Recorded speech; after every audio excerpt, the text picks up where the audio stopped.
This week at church, Calvary Christian Center is joined by special guest, Pastor Dan Desrosiers. If you've been in the presence of God, you are a new creation. You can join us every Sunday morning at 10 a.m. for free coffee, free baked goods, a worship service, and a sermon to follow. The church is located by the Coventry Mall on Laurelwood Road.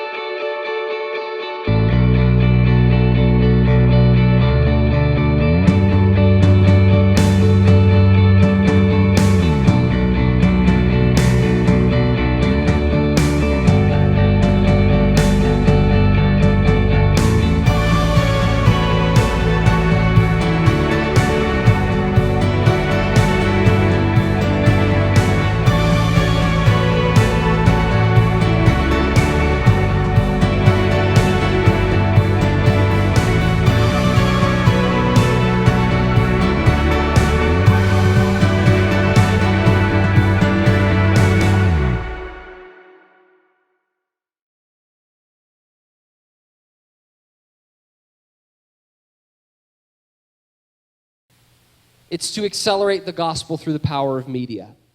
Now, that may seem a little bit strange. It may seem out of the ordinary for a missionary to come here and tell you that they're going to use media to reach people. But think about your life. Think about how often you interact with media on a daily basis. Think about even driving down 422 or Route 100 and you see billboards that are trying to capture your attention.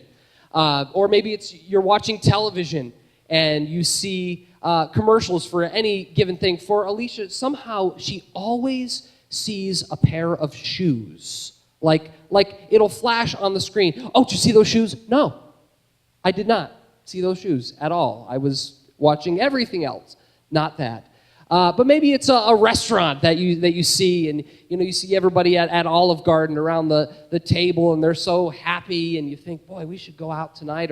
Or for me, the one that always gets me is an ice-cold Coca-Cola Classic. Right, and you see that glass bottle, and you see the dew dripping down the bottle, and it's just so fresh and so cold, and the way it just, as they pop that cap, and the way that it pours down in slow motion and cascades over those ice cubes, and the foam coming up to the top. Anybody getting thirsty? Right? What if we could take those same techniques that make you want to go to Olive Garden or want a pair of shoes or make you require an ice-cold Coca-Cola Classic, and we make people want the gospel of Jesus Christ? That's what we're going to do. We're going to use the same thing that Jesus did. The Bible says that in Matthew it says that there wasn't a place that Jesus went where he didn't tell people a story. And in other places, if you count up what Jesus did, over 33% of what he did was tell stories.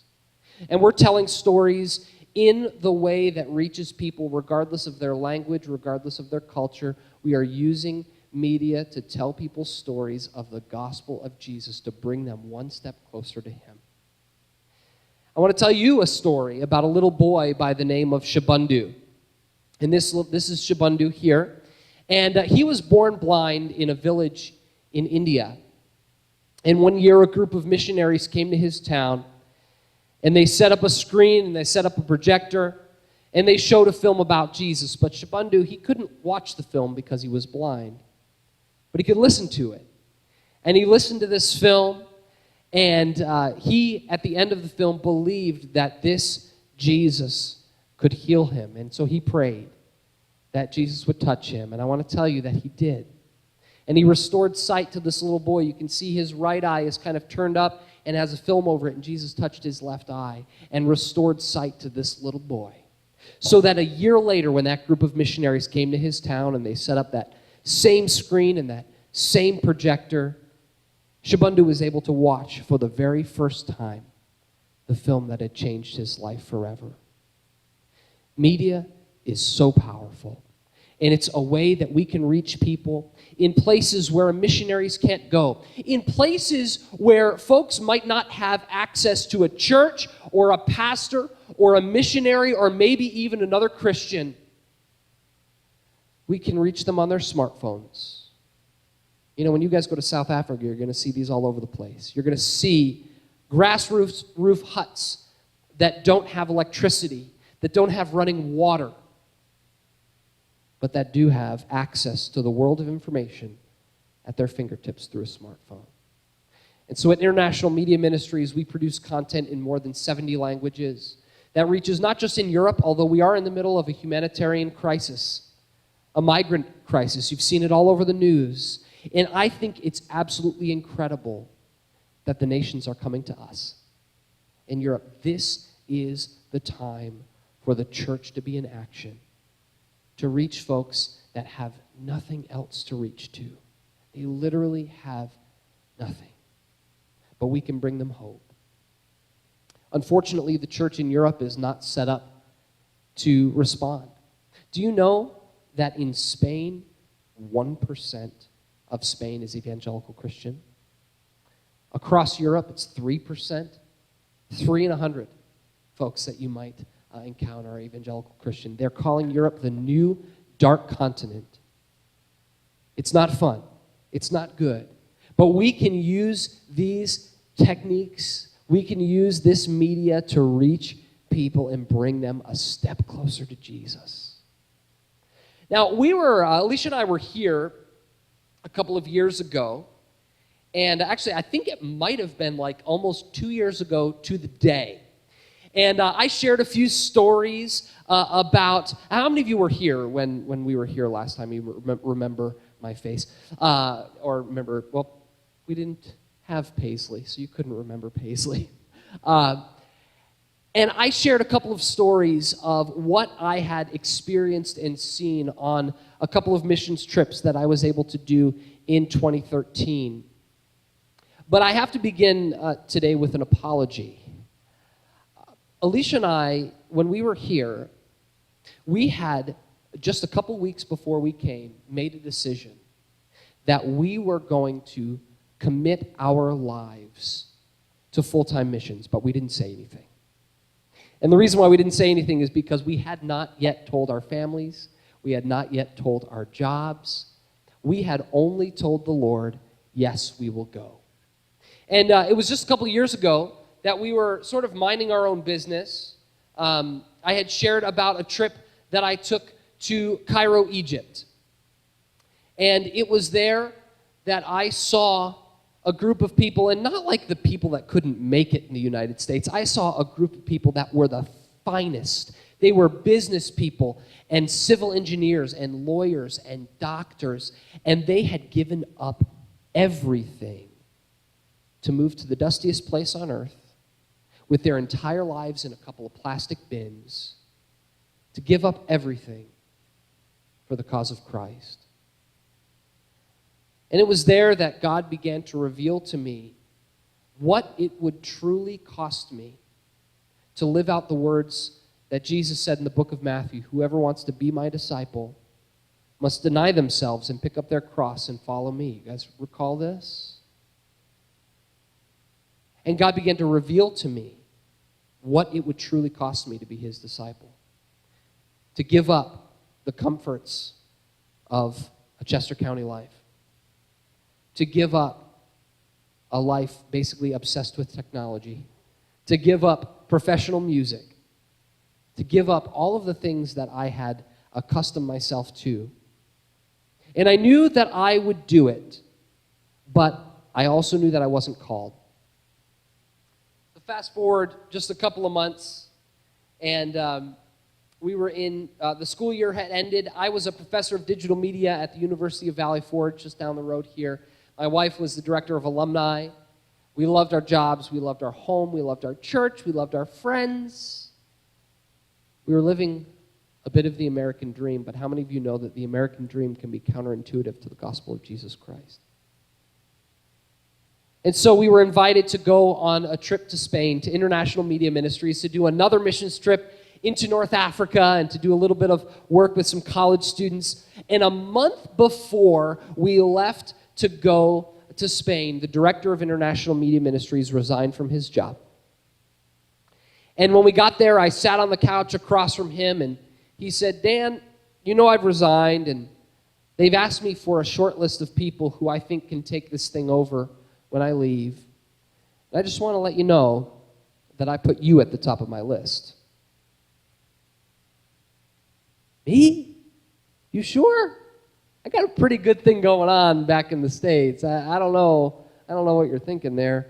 And so, you know, I did the only thing that I knew how to do when presented with an impossible situation like that.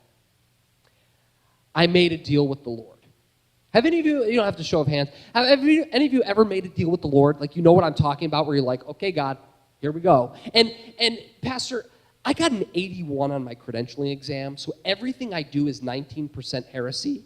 And I didn't even know if it was okay to make a deal with the Lord. And I asked Alicia, she's had her credentials for a decade. I said, Alicia, was that okay? Am I going to get, I don't know. Is something going to happen? And this was the prayer that I prayed. I said, God, if you want us to consider coming here, I want someone to call me on the phone. God can do anything, right? Some people are called into the ministry at an altar or at a retreat or a convention. I want it to be called on my iPhone. That was, right? God can do anything. And so we came home and we thought, okay, God, what are you going to do? What's going to happen here? And the day we left for Spain, we found out we were pregnant with Paisley. So there was that. So we had that other little secret from everybody. And we were just sort of waiting. Okay, God, what's going to happen? Are you going to call us? And as the weeks and month and a half went by, there was no phone call. And we kind of came to this little bit of a crossroads moment, sort of that fork in the road.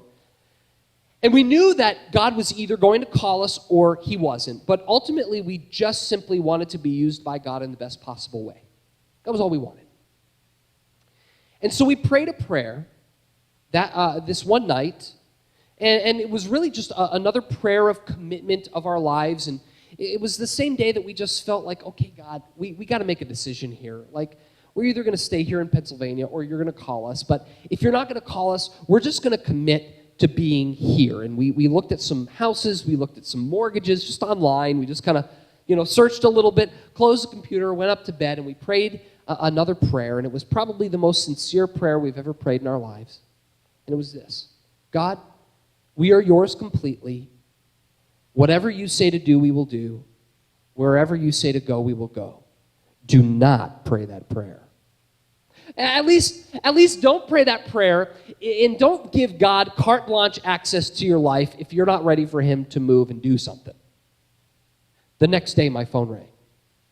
I'm telling you, the next day, my phone rang. Daniel. No, it wasn't.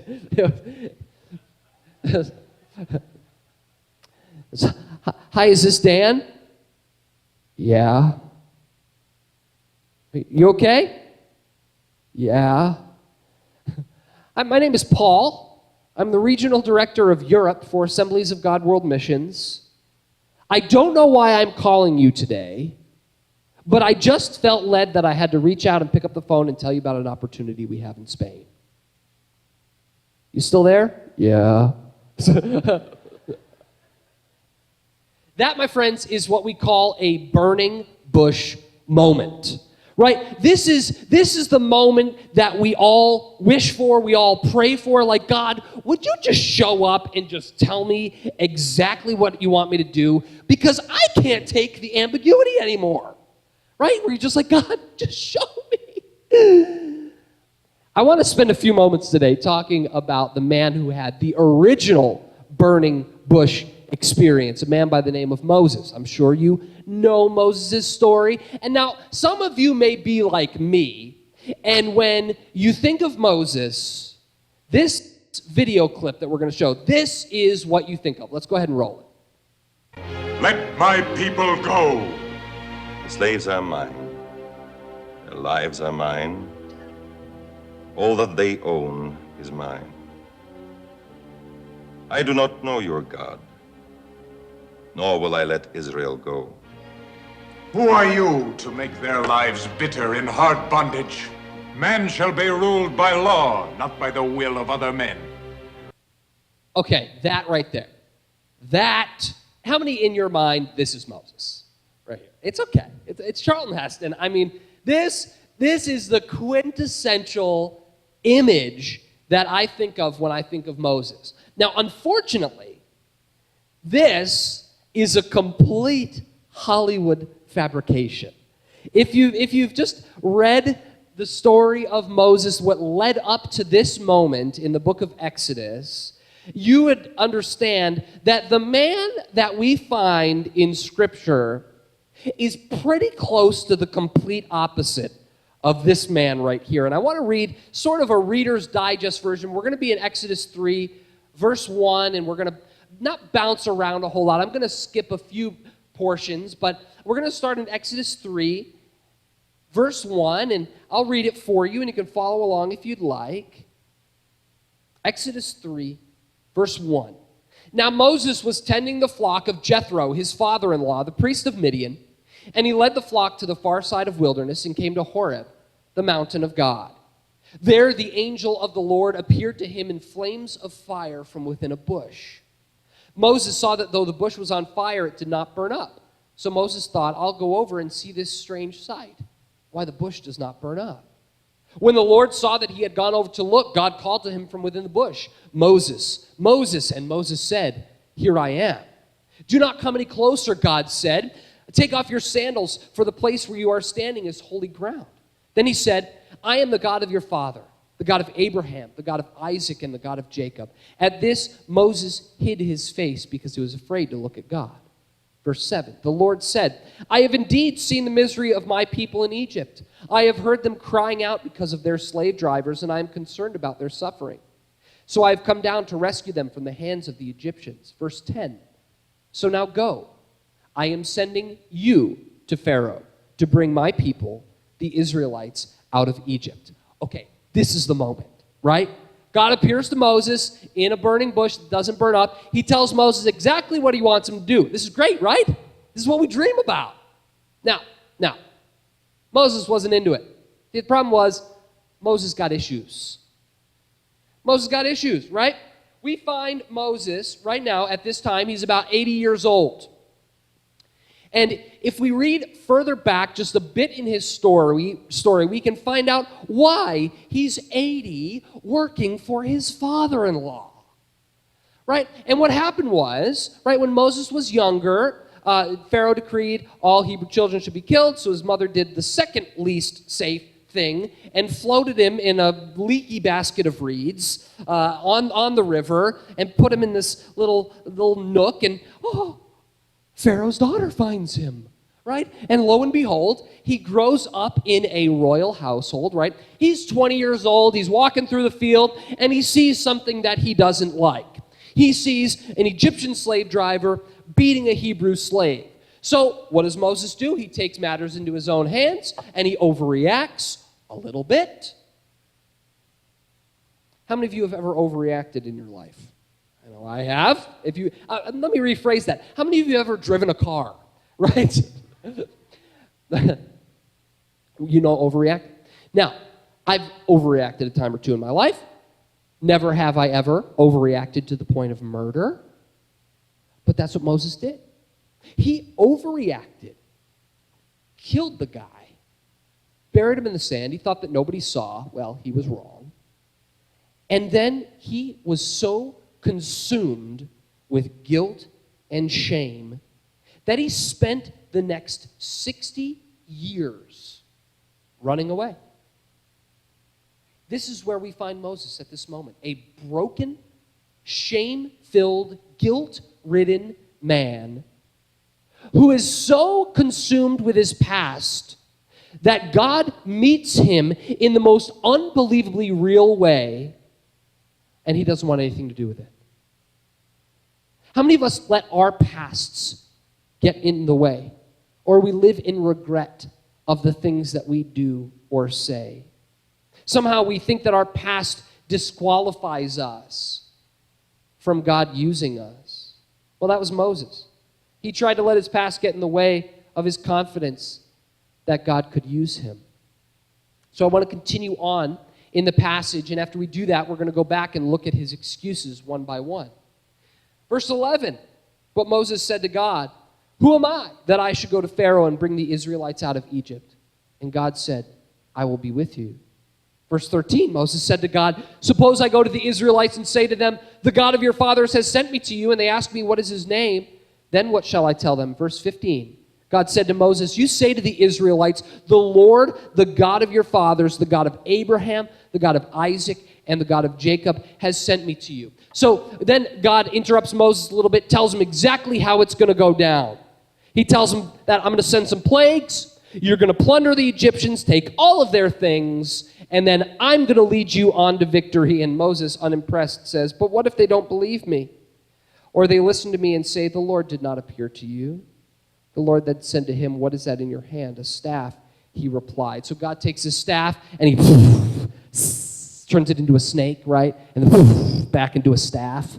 Okay, that's awesome. Right? And then God says, "Hey, Mo, take your hand, put it into your cloak." All right. Pull it out, and it's like leprous and diseased and ashy white. Ah! All right, do the Holy Spirit paraffin wax dip back in the cloak, and God heals his hand perfectly, just like that.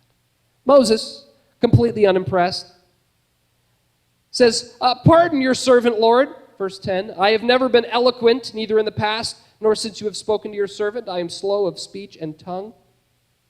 The Lord said to him, "Who gave human beings their mouths? Who makes them deaf or mute? Who gives them sight or makes them blind? Is it not I, the Lord? Now go, I will help you speak and will teach you what to say." But Moses said, "Pardon your servant, Lord. Please send somebody else." Wow. This guy, though, right? So his first excuse was simply this: I'm not important enough, right? Who am I that I should go to Pharaoh? Now, this, my friends, is a complete cop-out. As we covered just a few moments ago, Moses grew up in the home of Pharaoh. Of any Hebrew, Moses is the guy to go. Now, I'll give him the benefit of the doubt. Ramses I had passed away. That was who Moses was kind of living in the house under. He was gone. Ramses II was in power. So maybe he didn't know exactly how things went, but he knew how things rolled in the home of Pharaoh. But secondly, Moses knew he would have been an educated man. He knew enough history to know that God uses ordinary people to do extraordinary things. Your argument is no good here, Moses. Right? His second excuse, who should I say sent me? Right? This question is very, very important. Who should I say sent me? Right? Can we just be reminded right now that Moses is talking to a shrub? Right? I just picture him going, no one is going to believe this. Right? But more importantly to that, Moses was so afraid of his past that he's saying, I'm supposed to go to the Israelites who know exactly what I have done. And I'm supposed to tell them that God sent me, that God showed up to someone like me. Are we afraid of our pasts? Are we afraid to show that God has changed us? The Bible says it's in his presence we are changed. If you've been in the presence of God, you are a new creation.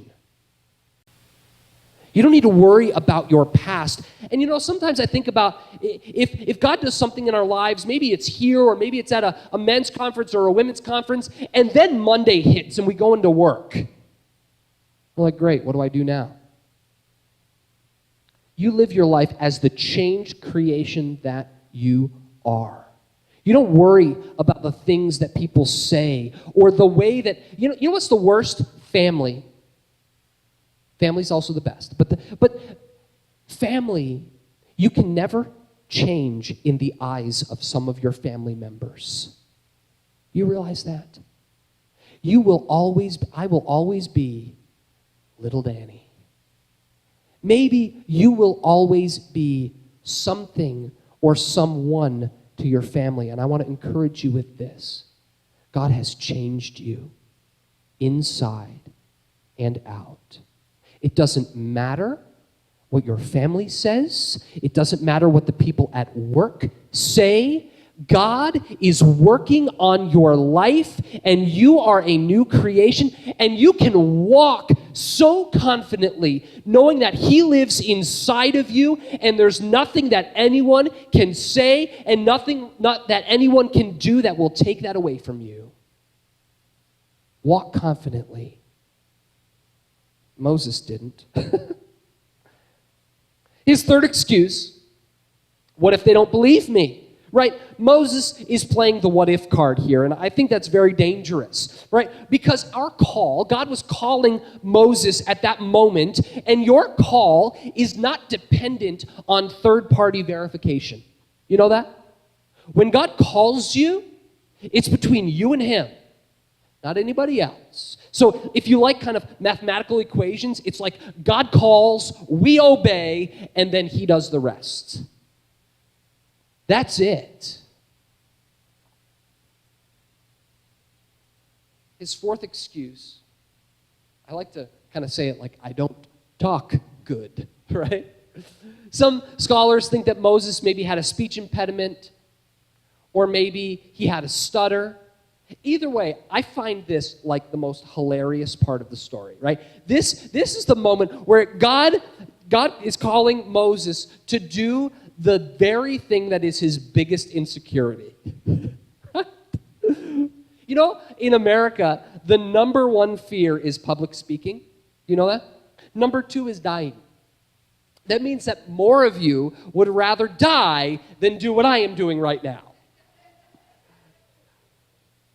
Right? This is what Moses is feeling right now. He's like, God, you're asking me to do the one thing that I really, really can't do. You know, there's an old saying, and it's really cliche, but it's very true. God doesn't call the equipped, He equips the called. Right? A lot of times we feel like we don't have the goods. We get caught up in our own insecurities, thinking, man, no, I can't do that. But see, I think it's very interesting when we operate in areas where we don't feel totally confident. For me, that's doing this, right? I'm confident behind a computer screen, behind a camera. But see, when I do things that are outside of my comfort zone, I have to rely on the power of the Holy Spirit. I really do. And all of us do when we're doing things that, you know what, if you've done a job, you've done the 10,000 hour principle. When you've done something for 10,000 hours, you're an expert. When Evelyn's working on a database, she's just cranking and she knows exactly what she's doing. And maybe she doesn't really have to think about it sometimes. It's just what I do. I don't know what that is for you. But when God moves us a little bit outside of that, sometimes we have to be more hyper-aware of His presence to get us through.